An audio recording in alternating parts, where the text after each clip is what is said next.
Hello everybody, welcome back to HardReset.Info channel. In today's video I'll show you how you can easily change the full bin behavior on your robot Roomba Combo 10 Max Plus. So first, what you guys need to do is click on the iRobot app on your smartphone.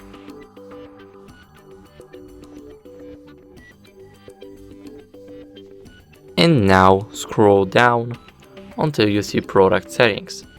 Here click on cleaning preferences, and as you guys can see here we have the bin full behavior. Now after we click it, we can change it keep cleaning when full or do not clean when full.